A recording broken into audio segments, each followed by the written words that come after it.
Antara 5 sektor KDNK, perkhidmatan, perbuatan, pertanian, perlombongan dan pengkuarian pembinaan, sektor pertanian merupakan sektor yang berjaya menyelesaikan isu, bukan sahaja antara sektor berjaya menyelesaikan isu untuk menambah baikkan dasar dan tadbir urus.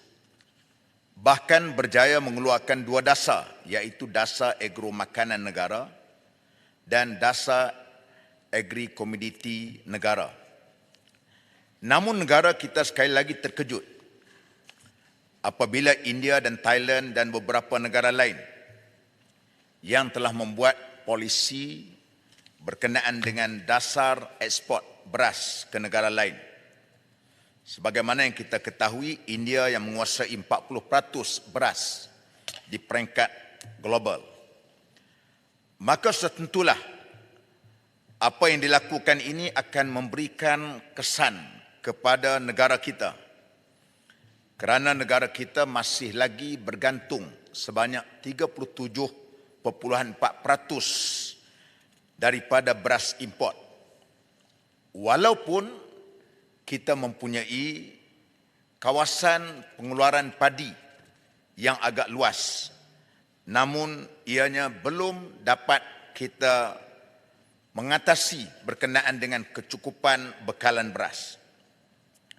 Persoalan pertama, sejauh manakah usaha efektif pihak kerajaan dalam memastikan kita benar-benar mampu mencapai kadar sara diri SSR bagi makanan utama seperti beras, daging dan sebagainya, supaya kita tidak bergantung kepada negara lain.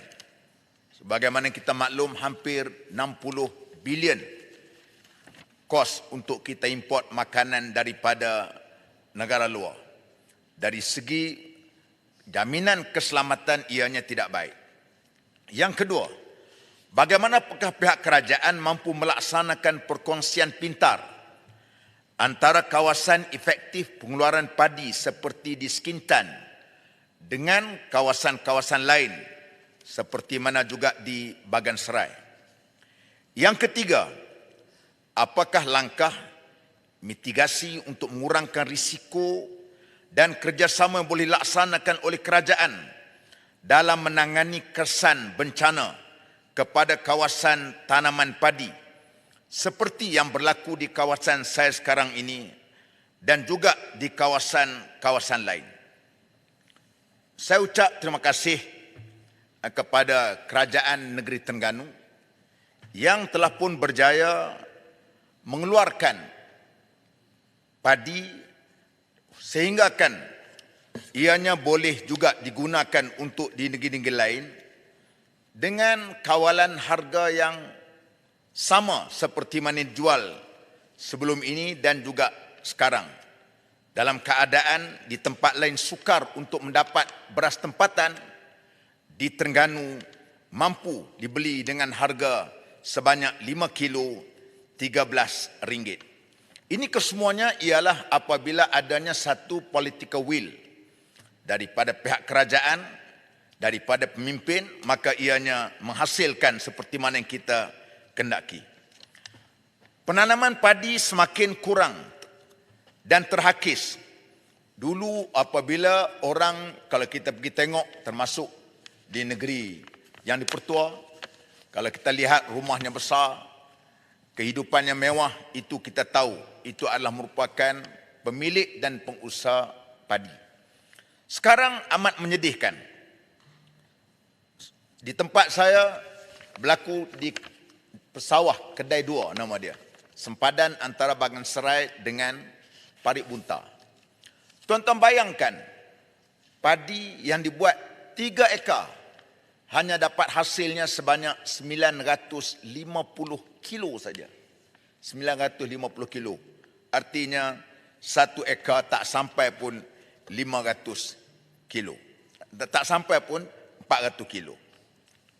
Antara faktornya yang menjadikan kesengsaraan yang dialami oleh penanam padi. Pertama, padi kena penyakit. Yang kedua, input pertanian seperti mana baja, racun makin meningkat dan kadar upah baja juga makin meningkat. Saya boleh letakkan di sini bagaimana anggaran kenaikan harga bahan dan penyelenggaraan sawah pada September tahun 2023.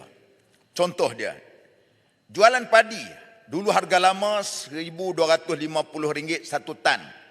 Sekarang naik sebanyak RM1,700 satu tan.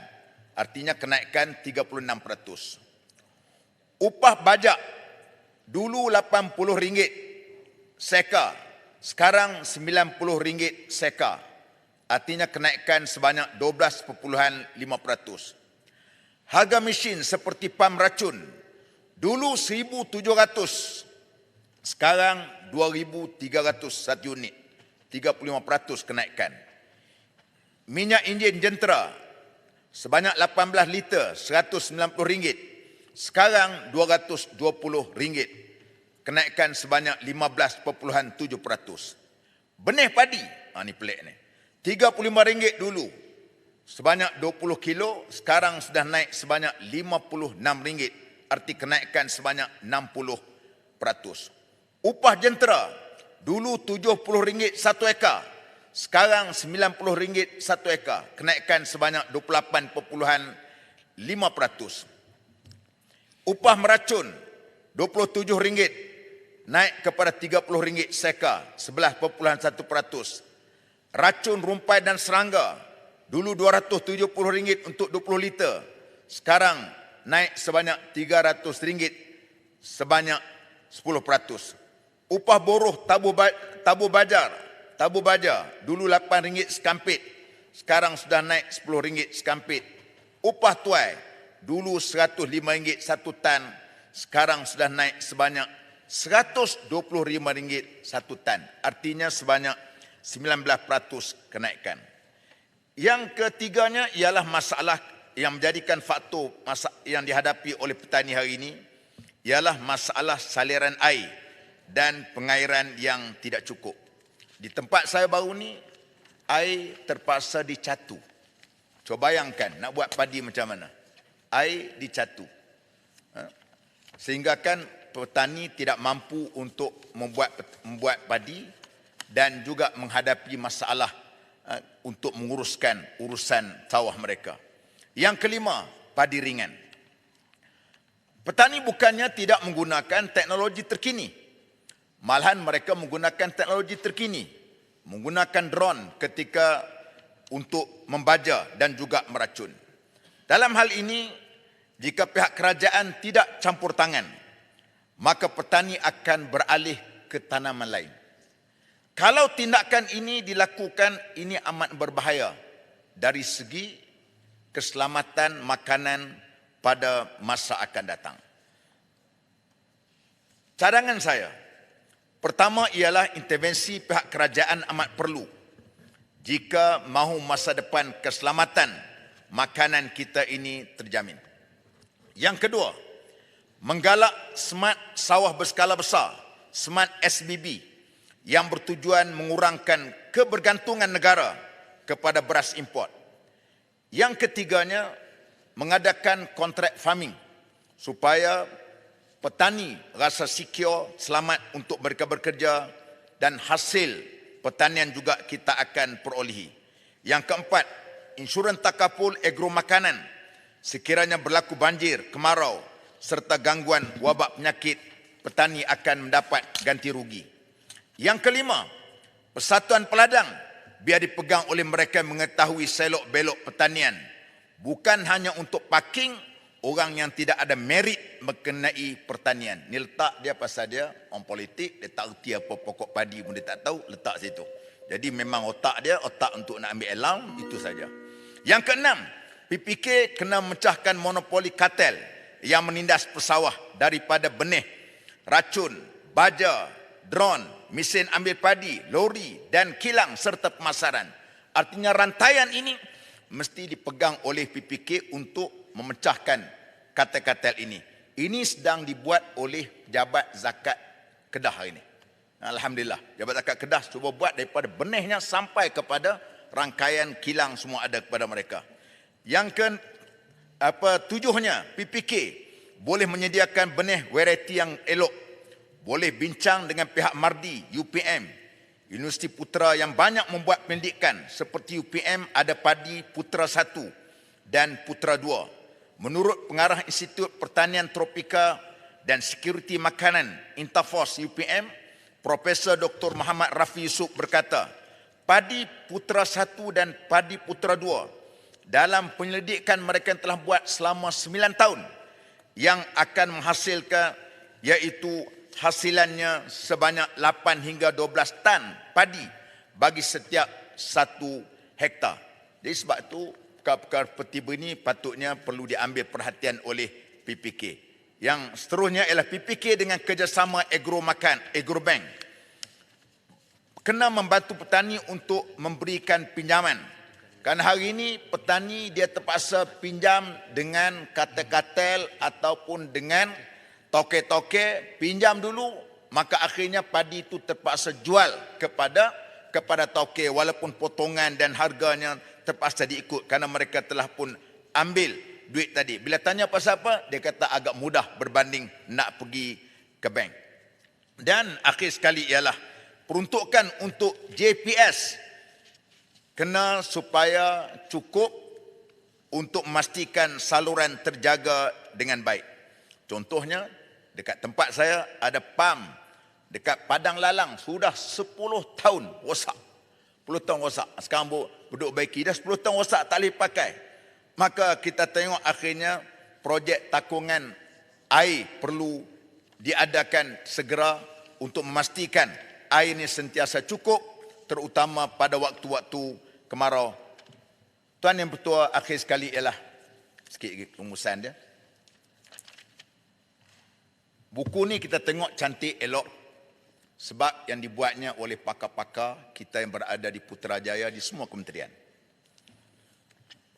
Cuma syarat nak berjaya yang pertama mesti ada satu political will. Baru boleh berjaya tentang perancangan yang kita lakukan. Yang kedua, kena dengar nasihat pakar dan ahli dia. Kita kena dengar daripada ahli dia. Supaya setiap kementerian ada pakar-pakar dia. Bukan banyak saya tahu bila jadi menteri ni kita faham. Datang macam-macam konsultan. Datang semuanya nak ambil duit mereka.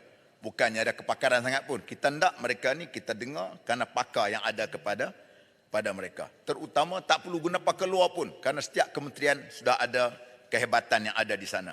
Yang ketiga, melibatkan semua pihak. Sama ada kerajaan atau pembangkang untuk libat urus bagi menjayakan hal ini. Yang keempat, pastikan setiap sen dan ringgit sampai kepada projek yang kita rancang. Yang kelima, berikan projek ikut merit dan kebolehan, bukan kerana kabel orang tertentu untuk ambil persen ataupun untuk kaya 10% kekayaan 10%. Yang akhir sekali ialah pemimpin mesti menjadi suri teladan, cakap serupa bikin, bercakap benar dan jangan tipu. Kerana pepatah Arab sebut dia kata an-nasu ala dini mulukihim.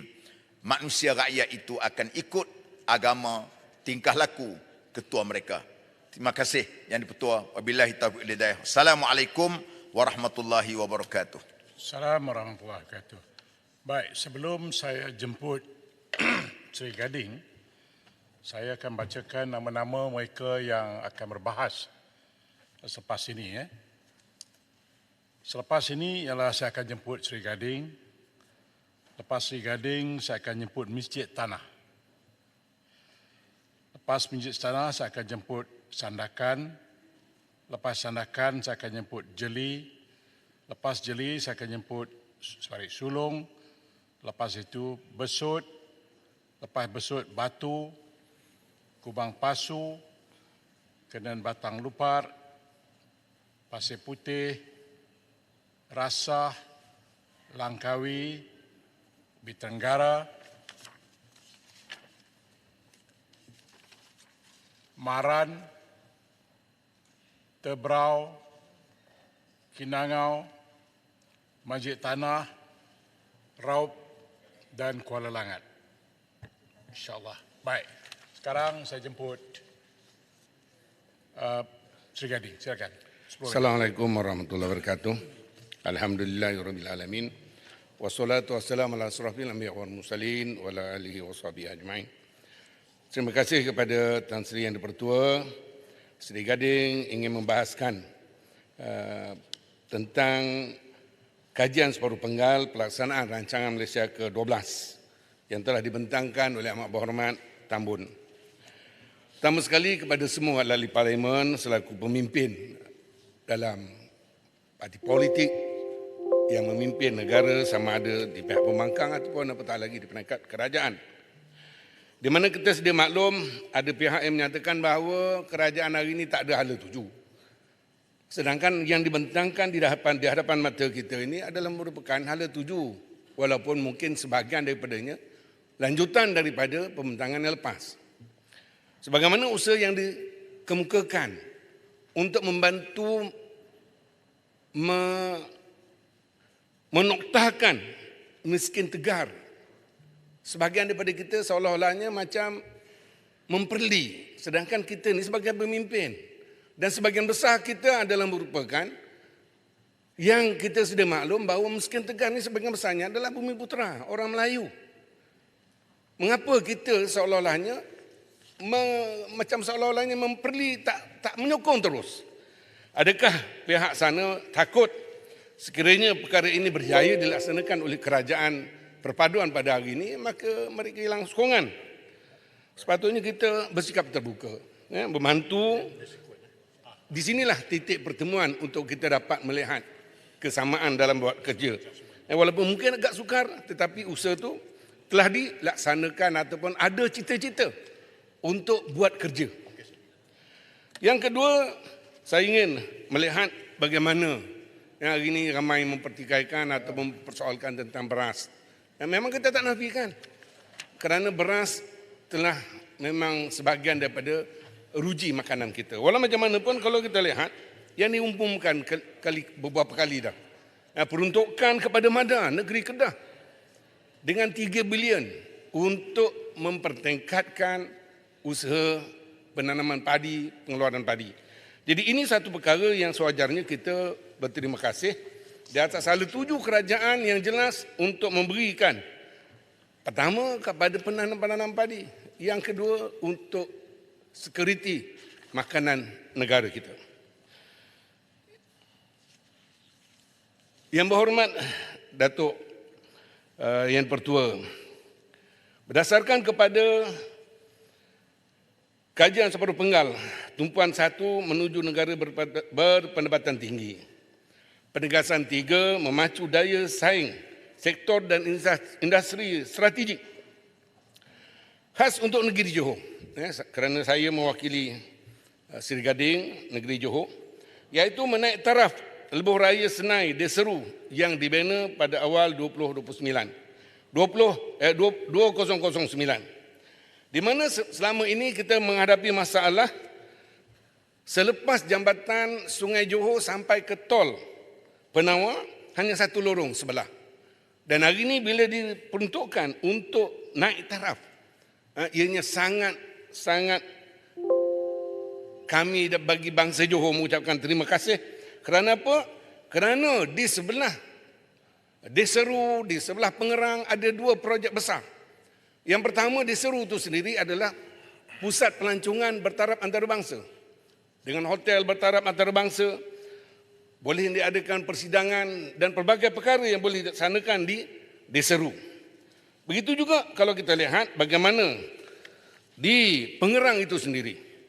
Pengerang Integrated Petroleum Complex yang mengandungi Pengerang Deep Water Terminal dengan bajet 5 bilion ringgit, penapisan minyak mentah 53 bilion ringgit, begitu juga dengan petrokimia rapid dengan bajet yang telah dikemukakan sebanyak 36 bilion. Tentu ia memberikan satu peluang pekerjaan kepada rakyat. Bukan saja untuk rakyat Johor tetapi kepada seluruh rakyat dalam negara kita. Dan ini apabila berlakunya pelebaran naik taraf jalan ini, bagi kami ia sangat kata orang sangat berterima kasih kepada Perdana Menteri yang walaupun dalam tempoh 8 bulan, 9 bulan mentadbir dah mengusahakan untuk membesarkan, melebarkan, naik taraf kepada satu kawasan industri yang sangat besar, memberi peluangan kepada bukan sahaja kepada negara, bahkan kepada rakyat yang berada dalam negeri Johor dan seluruh negara. Selain daripada itu, kita juga amat berterima kasih di atas bajet yang telah dikemukakan kerana ia menjimatkan masa pekerja, menjimatkan ataupun mengelakkan, mengurangkan kemalangan berlaku di jalan raya yang sempit, hanya satu lorong, walaupun ada tol yang telah dibina pada 2009 dulu, dan ia akan memberikan peningkatan pelancong khususnya daripada Singapura yang sebelum ini mereka agak sukar kerana laluan yang sempit itu.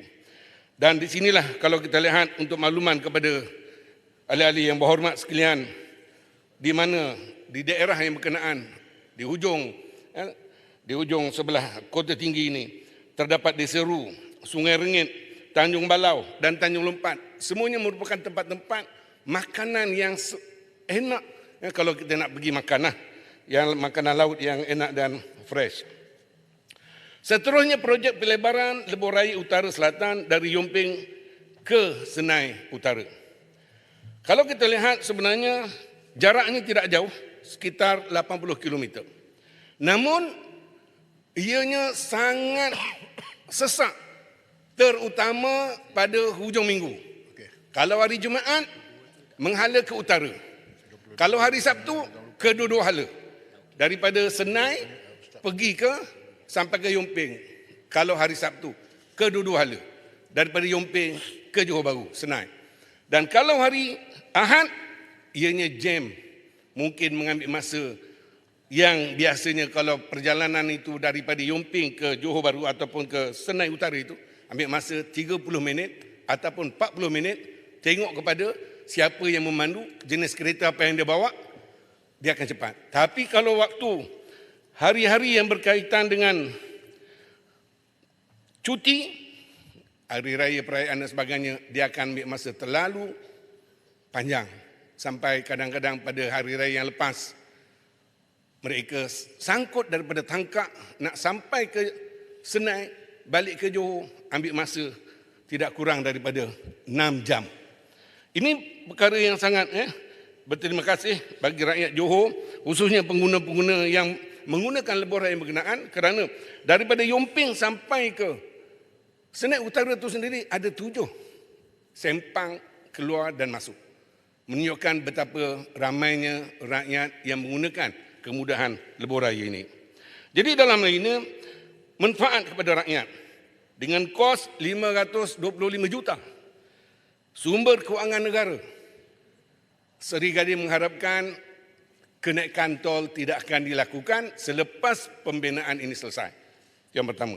Yang kedua, dia dapat menjimatkan masa dan kewangan rakyat yang sesak tadi. Yang ketiga, dapat meningkatkan pelancong dan juga perniagaan serta menambah baik perjalanan iaitu airport di Senai. Tuan Yang di-Pertua, tumpuan yang kedua membangunkan masyarakat sejahtera, di mana penegasan 6 meningkatkan kesejahteraan dan membudayakan masyarakat madani. Pengukuhan perkara yang kedua, pengukuhan perkhidmatan kesihatan. Di mana kalau kita lihat di sini, ada orang mempertikaikan kenapa pengumuman yang dibuat oleh PM masa kempen pilihan raya baru-baru ini di peringkat PRK. Kami bagi rakyat Johor, bangsa Johor menyatakan bahawa inilah sewajarnya dimaklumkan segera, walaupun dalam tempoh 9 bulan. Dalam kajian yang berkenaan, kebetulan saya pada waktu itu, pada 2018 sebelum berlakunya langkah Sheraton, saya adalah esko kesihatan. Kita tahu masalah HSA ini dan juga HSI. Dan kita telah buat beberapa pandangan dan juga permintaan pada Menteri Kesihatan pada waktu itu. Datuk Seri, tak ada pula dia. Tadi dia ada. Datuk Seri apa? Zulkifli Ahmad. Di mana kita sangat memerlukan. Memang sebab apa? Sebab kalau lihatkan kepada kedudukan. Hospital HSA ini ada 989 katil. HSI ada 704 katil. Tetapi dalam daerah Johor Bahru itu sendiri, penduduknya hampir 2 juta. Yang memerlukan pembelaan, penjagaan kesihatan yang bukan main-main. Sedangkan HSA ini adalah merupakan hospital yang menjaga berkaitan dengan jantung, koronari, yang pembedahan untuk wilayah selatan termasuk Sabah dan Sarawak. Manakala HSI adalah hospital yang penghususannya adalah berkaitan dengan kanser. Jadi sebab itulah apabila diperuntukkan kepada pembentukan pembinaan baru sebanyak 500 juta dengan blok baru dan juga parking bertingkat, kami sangat mengalu-alukan atas kebijaksanaan Perdana Menteri yang telah memberikan kepada kita perkara yang terbaik. Yang seterusnya, Seri Gading juga ingin memberikan ucapan tahniah dan terima kasih kepada semua pimpinan PH dan Barisan Nasional yang telah bersungguh-sungguh, yang telah berusaha. Yang berhormat, sila gulung. Ya, nak gulung lah ni. Iaitu telah memberikan kemenangan bergaya mempertahankan Parlimen Pulai dan juga Parlimen dan juga Dun Sembang Jeram. Kita dapat menghalang hasrat orang yang kata nak seberang sampai ke seberang Singapura. Jadi alhamdulillah. Sebab apa ini dapat dilaksanakan? Kerana bangsa Johor melihat bahawa perpaduan membawa rahmah itu adalah lebih baik berbanding dengan ketaksuban dan juga perpecahan sesama kita. Untuk makluman yang betul bahawa ada isyarat di situ sebenarnya. Bagaimana kesepaduan pimpinan PHBN dalam mengatur bahawa pilihan raya yang baru diadakan ini memperlihatkan kerajaan perpaduan tidak seperti kerajaan selepas Sultan Muh, di mana pada waktu 30 itu saat. pada waktu itu walaupun mereka duduk bersama tapi mereka tetap bercakap di PRN Johor, PRN Melaka, PRN Sabah. Mereka tak boleh bersepakat. Tetapi berbeza kerajaan perpaduan pada hari ini. Kita boleh duduk bersama, kita boleh pakat bersama, kita pastikan wakil kerajaan perpaduan akan menang dalam pilihan raya. Termasuk insya-Allah di Pelangai. Akhir sekali, permintaan daripada Seri Gading, di mana SPM dan SDPM, boleh saya berhenti kejap dulu, langsung azan, nanti saya sambung balik. Bentara.